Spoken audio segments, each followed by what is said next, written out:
नमस्कार बंधुगण, मुझे आपण पाखक पुणी आसी किंतु आज किसी रोमांचक स्टोरी नहीं आसी।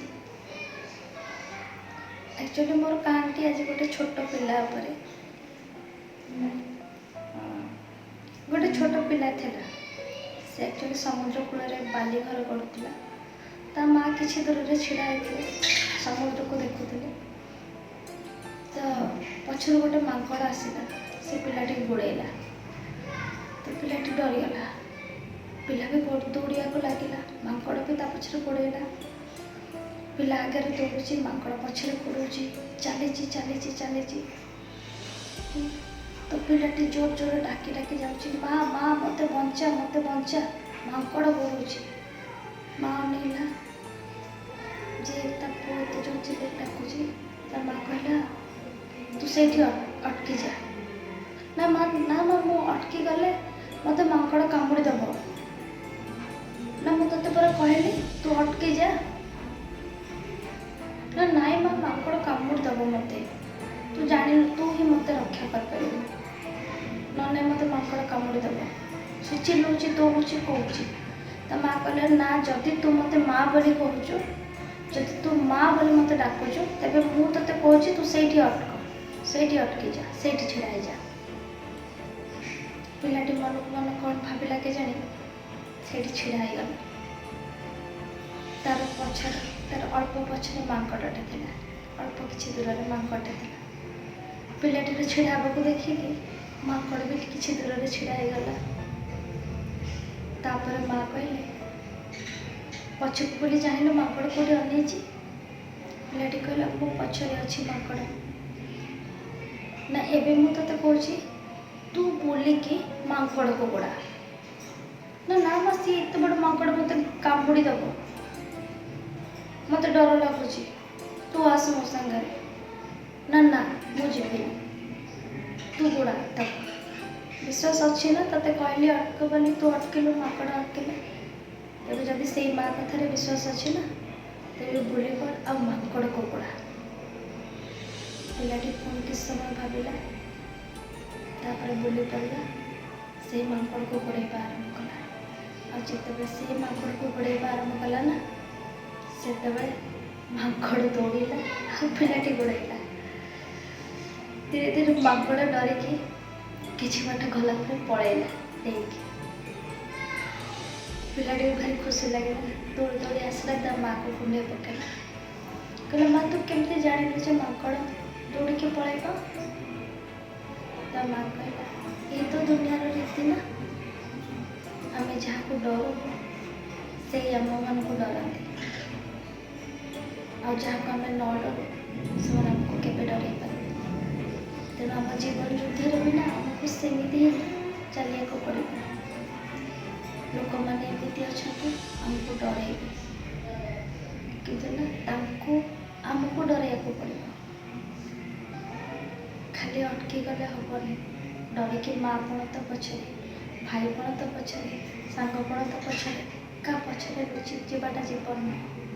जदि बचार अच्छे ना तेज सब विपद को सामना करने पड़े। तेबे जाए जानबू जे सफलतार माने कौन। सफलता सेमती मिले ना, सफलता पाइबा ना झांप दबा पड़े, आगक जावाक पड़े, निज लक्ष्य पहुँचा पड़े। जीवन युद्ध जदि आगक जावा पड़े ना तेबे एमती ही जावाक पड़े। रास्ता कुकुर आसे कि हाथी के पछक जाए कि हाथी पछरे कुकुर गोड़ाते कि हाथी सामना को आसते। कारण कौन जान, कारण हाथी चाहिए एकाठी दौड़ीदेव कि हाथी से केवे सेमती करेनि। कारण हाथी जानी जे तार बल के कहीं निर्बल बल प्रयोग पड़ेगा। से भाई जीवनटा से भाया जीवन। एक्चुअली आम छोट बड़ू बहुत गप मध्यम आम माँ मैंने बुझे था। मुझे जो स्टोरीटी कहली ये गपटी हूँ विवेकानंद छोट बेलार जीवन।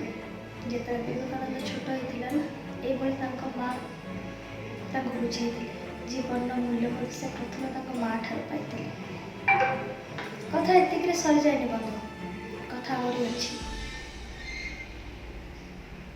ଆଉ ଗୋଟେ କଥା ଜାଣିଛନ୍ତି, ଯେତେବେଳେ ପାହାଡ଼ରୁ ନଦୀ ବାହାରେ ନା, ପାହାଡ଼ରୁ ଯେତେବେଳେ ପାଣିଟା ଝରୁଛି, ଯେତେବେଳେ ନଦୀ ବାହାରୁଛି ନା, ସେ ଜାଣିନି ସେ କେଉଁଠି ପହଞ୍ଚିବ, କେବେ ସେ ସମୁଦ୍ର ପାଖରେ ପହଞ୍ଚିବ ସେ ନିଜେ ବି ଜାଣିନଥାଏ।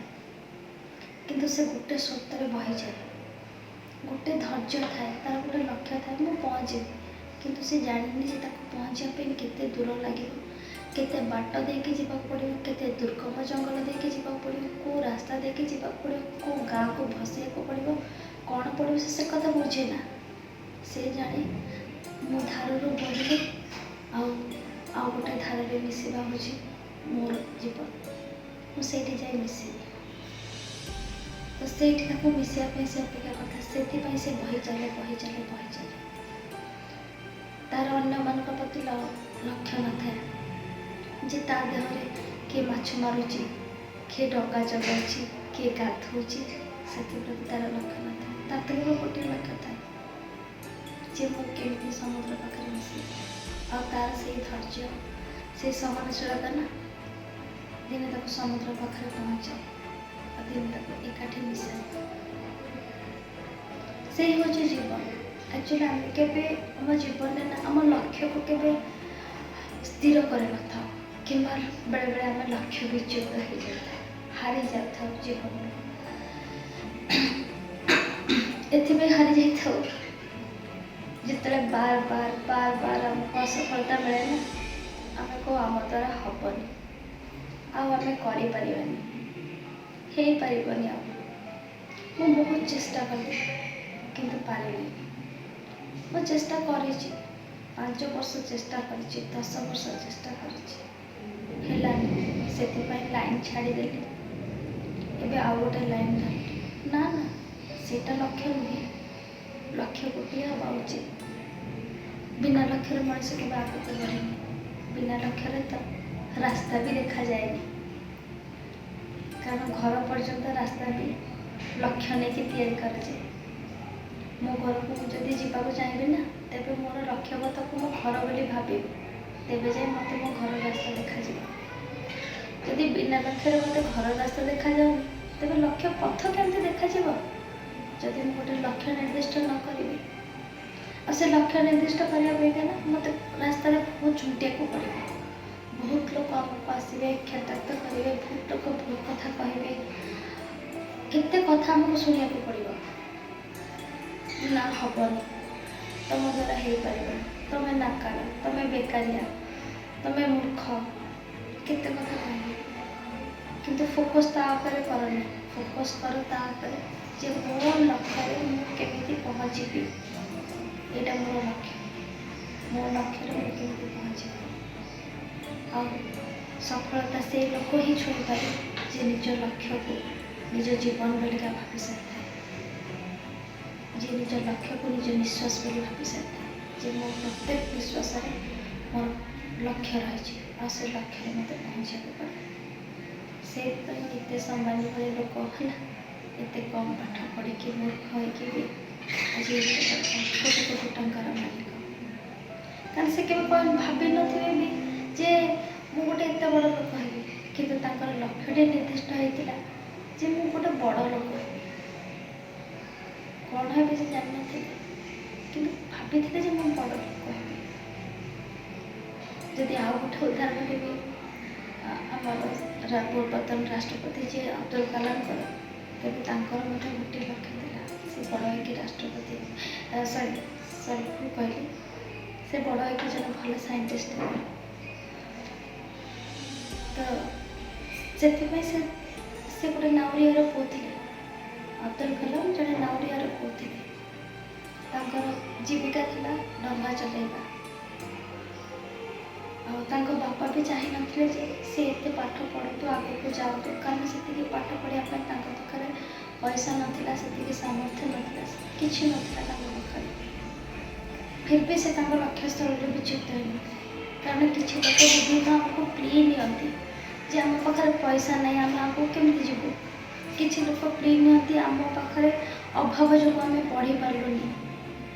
ତ ଅବଦୁଲ କାଲାମଙ୍କ ଘରେ ଦିନ ଦିନରେ ଖାଇବା ଥିଲେ ରାତି ପାଇଁ ନଥିଲା। ସେ କାହିଁକି ଏତେ ବଡ଼ ସାଇଣ୍ଟିଷ୍ଟ ହେଲେ? ସାଇଣ୍ଟିଷ୍ଟରୁ ପୁଣି ଆସି ରାଷ୍ଟ୍ରପତି ହେଇପାରିଲେ କେମିତି? ତେଣୁକରି ଜୀବନର ଲକ୍ଷ୍ୟ ଯେତେବେଳେ ନିର୍ଦ୍ଦିଷ୍ଟ ହେଇଯାଏ ନା, ଯେତେବେଳେ ଆମେ ନିର୍ଦ୍ଦିଷ୍ଟ ନିଜ ନିଶ୍ୱାସରେ ଆମର ଇଚ୍ଛାଟାକୁ ସ୍ଥିର କରିଦେଉ ନା, ସେତେବେଳେ ଆମକୁ କୌଣସି ବାଧାବିଘ୍ନ ଅଟକେଇ ପାରେନି। ଯେମିତି ଅବଦୁଲ କଲାମ ତାଙ୍କର ସଫଳତା ପାଇଥିଲେ।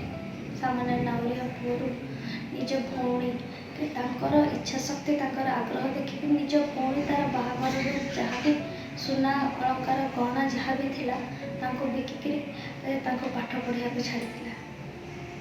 ଏତେ ଭାଇ ଭଉଣୀ ଭିତରେ କେହି ତ ଜଣେ ବଡ଼ ଲୋକ ହେଇପାରିଲେନି, କିନ୍ତୁ ନିର୍ଦ୍ଦିଷ୍ଟ ଲକ୍ଷ୍ୟ ଥିବା ଜଣେ ମଣିଷ କେବଳ ବଡ଼ ଲୋକ ହେଇପାରିଲା। ଆଉ ତାକୁ ସାହାଯ୍ୟ କରିବା ପାଇଁ ବିଭିନ୍ନ ଇଚ୍ଛା ଶକ୍ତି ଥିବା ଲୋକମାନେ ହିଁ ଆସିବେ। ତେଣୁ ସେ ପହଞ୍ଚି ପାରିଥିଲେ ତାଙ୍କ ଲକ୍ଷ୍ୟ ଥିଲା, କାରଣ ତାଙ୍କର ଲକ୍ଷ୍ୟ ଯାହା ଥିଲା ସେ ପୂରଣ କରିପାରିଲେ। କାରଣ ଛୋଟବେଳୁ ତାଙ୍କର ସ୍ୱପ୍ନ ଯାହା ଥିଲା, ତାଙ୍କର ନିଶା ଯାହା ଥିଲା, ତାଙ୍କ ପେଶା ସେଇଆ ଥିଲା, ତାଙ୍କର ସବୁକିଛିକୁ ସେ ଗୋଟିଏ ଜିନିଷ ବୋଲି ଭାବିଥିଲେ। ସେଥିପାଇଁ ସେ ଜୀବନରେ ବିବାହ ମଧ୍ୟ କରିପାରିନଥିଲେ, ଏଭଳିକି ନିଜ ବିବାହକୁ ମଧ୍ୟ ସମୟ ଦେଇପାରିନଥିଲେ ଆଉ ପହଞ୍ଚି ପାରିନଥିଲେ ଠିକ୍ ସମୟରେ। ବିବାହ ଆଉ କାହା ସାଙ୍ଗରେ ହେଇଯାଇଥିଲା ସେ ଝିଅ। ତ ଏଭଳି କିଛି କିଛି କାହାଣୀ ଆମକୁ ପ୍ରେରଣାଦାୟକ ହେଲେ ମଧ୍ୟ ବେଳେବେଳେ ଆମେ କାହାକୁ ଛୋଟ କଥା ଭାବିକି ପଢ଼ିକି ଇଗ୍ନୋର କରିଦେଉ କିମ୍ବା ଶୁଣିକି ଇଗ୍ନୋର କରିଦେଉ। କିନ୍ତୁ ଇଗ୍ନୋର କରିଦେବା ଜୀବନ ନୁହେଁ। ଆକୁ ନିଅ, ଏଇ କଥା ହିଁ ଆମକୁ ଆଗକୁ ବଢ଼େଇବାରେ ସାହାଯ୍ୟ କରିବ। କେବେ ଜୀବନରେ ପ୍ଲି ନିଅ ନାହିଁ। ଜୀବନରେ ପ୍ଲି ନିଅ ନାହିଁ ଯେ ଏଇଟା ମୋ ଦ୍ୱାରା ହେବନି, ଏଇଟା ମୋତେ ଆସିବ ନାହିଁ, ମୋ ପାଖରେ ଅର୍ଥ ଅଭାବ ଯୋଗୁଁ ମୁଁ ଏଇଟା କରିପାରିବିନି, ମୁଁ ଅପାହିଜ ବୋଲି ମୁଁ ଯାଇପାରିବିନି, ମୁଁ ଏ କାମଟା କରିପାରିବି। ସବୁ କରିପାରିବ ମଣିଷ। କାହିଁକି କରିପାରିବନି? ନିଜ ଭିତରେ ଯଦି ଇଚ୍ଛା ଶକ୍ତି ଦୃଢ଼ ମନୋବଳ ମଣିଷ ସବୁ କରିପାରିବ। ଯାହା ବିବେକାନନ୍ଦ ତାଙ୍କ ମାଆଙ୍କୁ ଶିଖାଇଥିଲେ, ଯାହା ଅବଦୁଲ କଲାମ ତାଙ୍କ ଘର ପରିବାରରୁ ଶିଖିଥିଲେ, ଯାହା ଆମେ ଗପ ମାଧ୍ୟମରେ ପଢ଼ୁଛୁ, ସବୁ ସତ। ଏସବୁ କିଛି ମିଛ କାହାଣୀ ନୁହଁ, ସବୁ ସତ କାହାଣୀ। ସବୁ ଗୋଟେ ଗୋଟେ ସାଧାରଣ ମଣିଷର ଜୀବନ କାହାଣୀ, ସବୁ ସଫଳ ପୁରୁଷମାନଙ୍କର କାହାଣୀ। ଆଥିରେ କୌଣସି ମିଛ ଲେଖାଯାଇନି କି ଆଥିରେ କୌଣସି ଅଟୋବାୟୋଗ୍ରାଫି ନାହିଁ ଯେ ଆଥିରେ କୌଣସି ମିଛ ସତ ଯୋଡ଼ା ହେଇକି ଲେଖା। ତ ଗୋଟେ ସାଧାରଣ ଜିନିଷ ଜୀବନରେ ବିନା ଲକ୍ଷ୍ୟରେ ବିନା ଇଏରେ ମଣିଷ ଜୀବନ ତାହେଲେ ତ ମଣିଷ କୁକୁର ପଶୁ ସହିତ ସମାନ ହେଇଗଲା। ତେଣୁ ଜୀବନରେ ନିଜର ଲକ୍ଷ୍ୟ ନିର୍ଦ୍ଦିଷ୍ଟ କର ଆଉ ନିଜର ଲକ୍ଷ୍ୟ ପାଇଁ ଆଗକୁ ଯାଅ। ସେଇଟା ହିଁ ପ୍ରକୃତରେ ଜୀବନ। ବସ୍ ସେତିକି କହିବି ଆଜି। ଧନ୍ୟବାଦ, ବହୁତ ସମୟ ଆପଣଙ୍କୁ ନେଲି। ଯଦି କିଛି ଭୁଲଭାଲ କହିଦେଇଥିଲି କ୍ଷମା କରିଦେବେ। ରହିଲି ବନ୍ଧୁ, ନମସ୍କାର।